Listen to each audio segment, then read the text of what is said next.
Hello, and welcome to Around the Political World with John Ruffman. I am your host, John Ruffman. If you're a fan of the show, make sure to hit the follow button on the top right of Apple Podcasts, Spotify, or wherever you are listening at this very moment. When you hit follow, leave a review or share an episode with a friend. It helps other people discover the show, keeps us going, and as I like to remind you each and every day, it expands our base. Harry Truman, Richard Nixon, and the Supreme Court. I must say, since the Supreme Court decision, I've done a lot of thinking and reading and, reevaluating. And I want you to know that yesterday, when the Supreme Court rendered its decision, it was appalling. Let me explain why. One of my favorite books is Harry Truman's Mr. Citizen, published in 1959.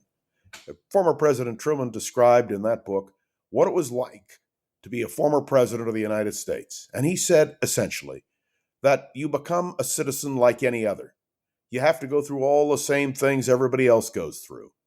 And Harry Truman humanized, if you will, the idea of a former president, not as a former imperial majesty, but rather as a simple Mr. Citizen.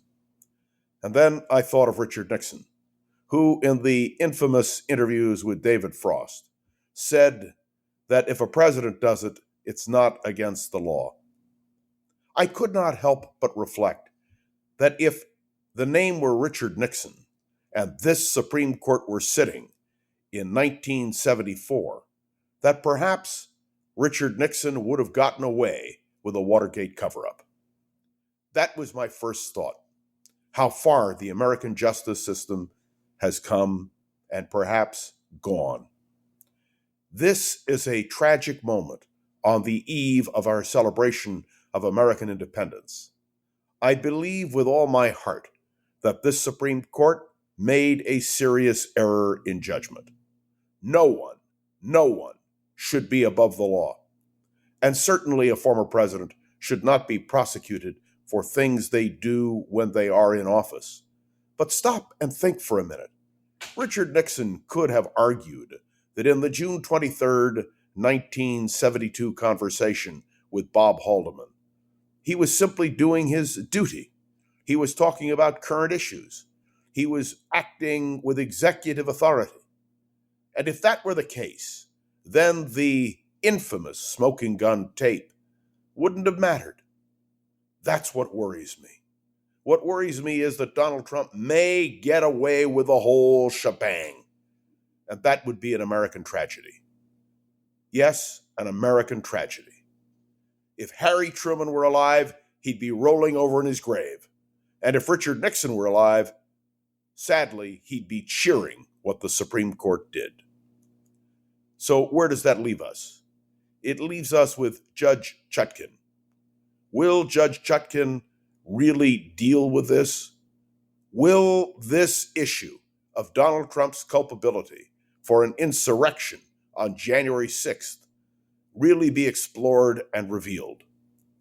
When Joe Biden spoke yesterday from the White House and said that he was offering a vigorous dissent to what the Supreme Court did, he acted as a profile in courage. There is no doubt in my mind that we as a people must now struggle with the question of the future of American democracy. I began with Harry Truman and Richard Nixon. These two presidents are a stark contrast, both great in their own way and both flawed in their own way. But the important lesson of Harry Truman was that a former president shouldn't receive better treatment than anybody else. And the lesson of Richard Nixon is that he believed that a president should receive special treatment, that a president should be above the law, that if a president does something, it must be legal. That defies logic. It defies the history of the American presidency. Those of you who have listened to me over the years know that I believe that the American presidency as an institution has been a marvelous gift to the American people. And when we notice that something is wrong, we have the opportunity to respond. Well, I believe the Supreme Court ruling in this matter was inappropriate at best. And I believe the American people will have to speak up on November 5th. There must be a repudiation of Donald Trump and what he stands for. I listened this morning to an interview that Liz Cheney gave, another interview that Adam Kinzinger gave. These two Republicans, and that's what they have been, Republicans, are correct when they say that Donald Trump, must be stopped, must not be allowed to get back into the White House.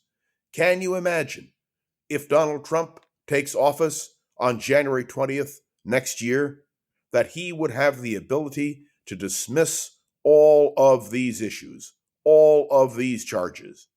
Talk about what Arthur Schlesinger Jr. wrote about, an imperial presidency. It's shocking to me, appalling, and it is a blow to American democracy. Some of you will say, John, you're going too far. American institutions will protect us. I believe on that point you are right. American institutions will protect us. But as Benjamin Franklin said on that fateful day, when asked whether we were a republic or a monarchy, he said, "We are a republic, madam, if you can keep it." The election of 2024 is very much about whether we can keep our republic. I believe that with all my heart. And so, do me a favor on this 4th of July weekend. Not just me, do yourself a favor. Read Harry Truman's book, Mr. Citizen. Take a look at it. And then go back and consider what it would have meant if this Supreme Court had been sitting at the height of Watergate. Would Richard Nixon have faced the consequences of his actions? That's the question, ladies and gentlemen. Clear and simple. Thanks for tuning into another episode of Around the Political World with John Rothman. Make sure to follow along and let me know your thoughts on the show by leaving a review on Apple Podcasts and sharing an episode with a friend or a colleague so we can continue to grow. And of course, you can interact with me on LinkedIn and on Facebook. My special appreciation to the producer of this podcast, Gogo Zoger.